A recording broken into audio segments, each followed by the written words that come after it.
So you just purchased a Sony ZV-E10 Vlogger series camera. And now you're trying to decide, what's the first lens that I should purchase for my portraits?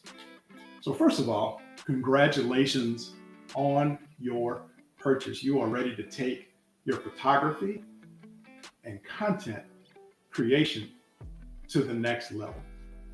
Hi everyone, my name is Ken and welcome to another edition of Sony Simplified. Today, we're going to talk to you about some really good reasons why the Sony 50mm f1.8 should be that lens, right?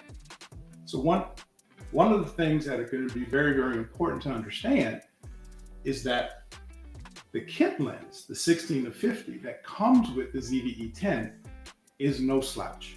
It holds its own quite well. As a matter of fact, if you've already made your purchase or you're considering making a purchase with the kit lens, no regrets. Do it without regret. We're never going to give you anything that you can't use, but we are going to start talking a little bit about portrait photography and how you can use your Vlogger series camera for portraits. So a little bit of housekeeping before we get started. Let me first say thank you. For those of you who have been with us on this journey at Simplified, thanks for spending time and welcome back. For those of you who are new, we're glad you're here and we hope you get something out of it.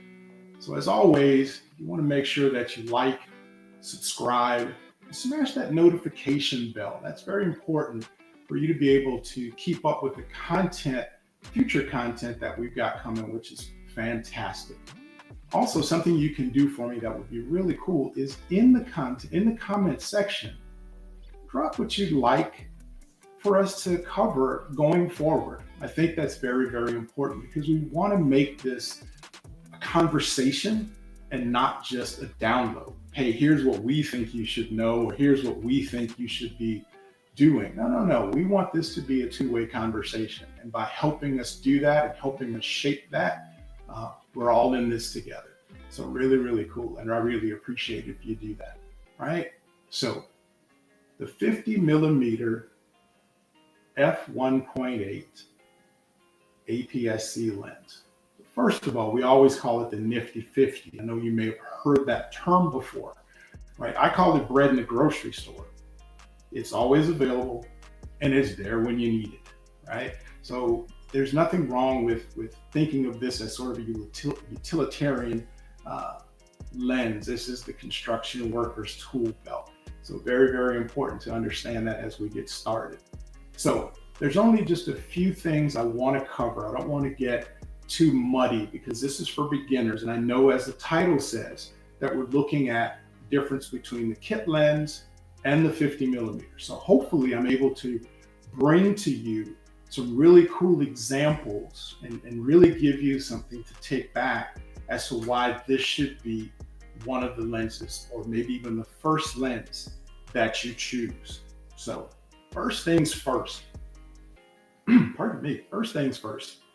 This is a great value, just an incredible value. At the 50mm focal length, your subject will be prominent in the frame. You'll know exactly what it is that you're looking to photograph. It'll tell your story. The other cool thing about a 50mm focal length is what we call perspective in photography. It allows for the subject and the background, no matter how close they are or how far apart they are, to be separated. So it doesn't look like you've inserted a picture on top of another picture. Not where we're going with that. So that's really, really kind of cool. So you automatically see, oh, this is what you're trying to take a picture of. This is my subject. This is the story I want to tell. So that's really, really awesome. Besides just being easy to use, that perspective is really, really awesome. And if you think about maybe some pictures that we have, if you're looking at the picture of the fence, I know it's not maybe the coolest picture, but I want you to look at the fence post against the background. So it's clear that the fence post is what I want you to focus on, what I want you to see And the 50 millimeter will give you larger and higher dynamic range, brighter color over the kit lens. Again, no slouch, for you to be able to bring your subject clearly to where you need them to be. Right. So that's the first thing. What a great value. The second thing is f1.8.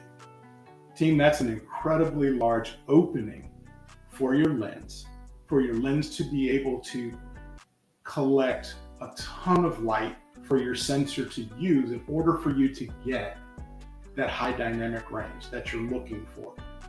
Great in low light situations, because let's face it, you're not always shooting outside. You're not always shooting in the best lighting condition, and we understand that. So f1.8 gives you that ability to be able to capture an incredible amount of light. The other thing about an f1.8 is it creates that really, really cool bokeh. So the bokeh, the background blur, the thing that really makes pictures pop, it really calls out the subject and everything else just kind of goes away. You also have the ability to see those little round circles when you're looking at light to be behind your subject, nice and brown, and they call it creamy bokeh and things like that. So that, again, another way for you to be able to put your subject directly in the frame. Now, there's one thing I think is very important to understand about the background focus. Just because it's at 1.8 does not mean that you can't dial up a slower aperture if in fact you want to be able to capture everything in the frame. So I don't want to give you the impression that you're only going to be able to use this for some kind of portraiture, such as people, your pets, and things like that. Not where we're going. You have the ability to see everything in the frame if you so choose to. If not, you can dial it to 1.8 and give you the ability to blur out that background. And that's really, really cool. So now you can expand your creativity using the focal length and the wide open aperture of the lens, as opposed to doing something in post or doing something to try to make it what you think you want it. So this is a way for you to really get what you're looking for there, right? So that's really kind of cool. I think, and finally, the third really, really strong value of the 50 millimeter f1.8, it's optically stabilized, right? So you've got stabilization within the lens. Yes. Why is that important? Because, pardon me, lost my train of thought. I was really on a roll. So why is that important? Because we know that you are probably going to be using your camera handheld. We understand that you're going to be out and about and you're not always going to have a tripod. So why not have the assistance of the lens to be able to stabilize when you're taking your picture?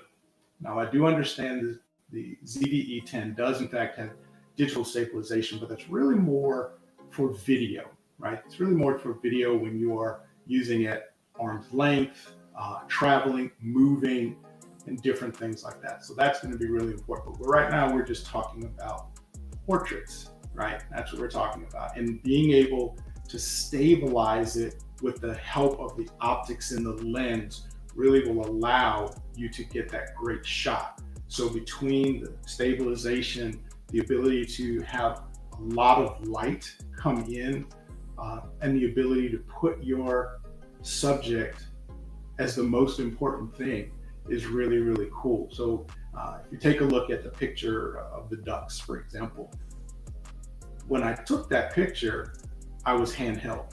When I took that picture, I was actually kind of kneeling on the ground. So not only was I on the ground trying to get the picture, but now I'm shaking and moving. And if you take a look at the picture, the weather wasn't as optimal as I would have liked, but you were still able to get that shot in a pretty clear focus, pretty good dynamic range with the duck clearly what I wanted you to look at. So that's really, really important. So I want to take an opportunity maybe to take a look at the chat and see what we have going on, see if you have any questions that we might be able to answer.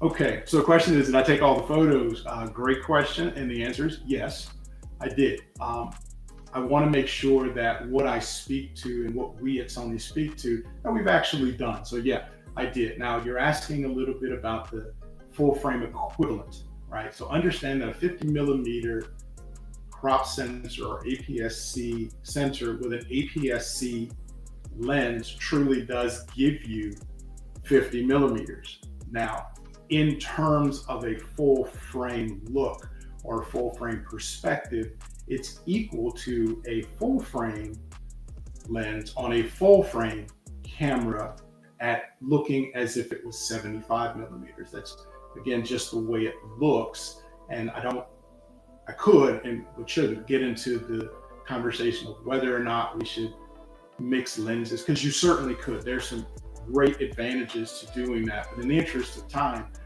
we may not be able to get that. But that was a really good question. So understanding that in a full frame perspective, it looks as if it was 75 millimeters, two of them next to each other. I'm at 50, at 75, and the images are going to look practically identical. So that's sort of what it means whenever you hear that, and whenever someone says, well, what's the full frame equivalent, right? Because that person may be looking for something else or looking for that lens to do a little bit more than where we are. So let's see, do we have any other questions down there? Let's take a look.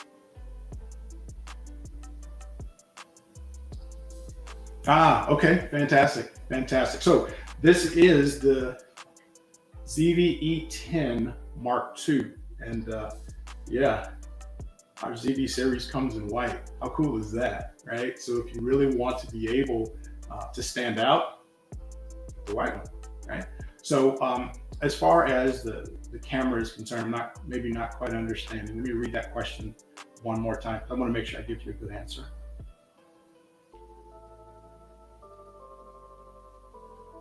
Gotcha. Okay. Yeah. Let's see. Okay. Haven't seen that one before. So the ZV-E10 has actually been out for almost a year now. The newly announced ZV-E10 Mark II is now available, and in the Vlogger series, and I'll touch on it really quickly. In the Vlogger series, this particular ZV-E10, unlike the ZV-E1, ZV-1F, ZV-1 Mark II, I can change the lenses. So now I'm able to decide what look I'm looking for, whether I'm vlogging, talking head video, podcast, or taking pictures. So now if you're comfortable with changing lenses, I still have all of the capability of our Vlogger series, such as soft skin or product showcase, background defocus, an incredible amount of sticky autofocus, but also the ability to change the lens as I see fit. So maybe not necessarily, that would be maybe one for someone that would really understand the value of being able to change the lens. And honestly, this discussion really truly is around, hey, we want to recommend a lens. And I think this might be the one, especially for portraits. So I think that's very, very, very, very important. I hope I answered that question. If I have not, I'll take a look at the chat and see if I can send you some more information. And there's another way that you can actually get more information, and I'll talk about that in just a second. Let's see if I don't have any more questions. They want to see the lens. So you'd like to see the lenses in white. Yeah, that'd be kind of cool, right? That'd be kind of cool. I think that might be a little bit above what my capability is. And I think possibly that it could be the fact that because you're touching this probably more so than the camera, and maybe why we don't do it in white. Not quite sure. And hopefully you've got other Sony glass, because remember, E-mount can be mounted on any Sony camera. So how cool is that? So that's what I think. I'm not 100% sure, but I can get that answer and be glad to get that back to you. So no problem there. So as I begin to wrap, I leave you with three things: incredible value, incredible aperture at f1.8, and incredible value at optically stabilized. So those are the three main reasons. And I know that you can come up with others. That would be the reason why we think that the 50 millimeter f1.8 would be the right lens, right? So in closing, thank you. Thank you very much for spending the time. We really appreciate it. Again, if you haven't already done it, please like, subscribe, smash that notification bell, because we really want to know what it is that you'd like us to cover. And I'll tell you what, so let's address that last question. If you want a more in-depth discussion, if you want to know a little bit more about maybe what we talked about today, you have the ability to sign up for Sony's one-on-one consultation program.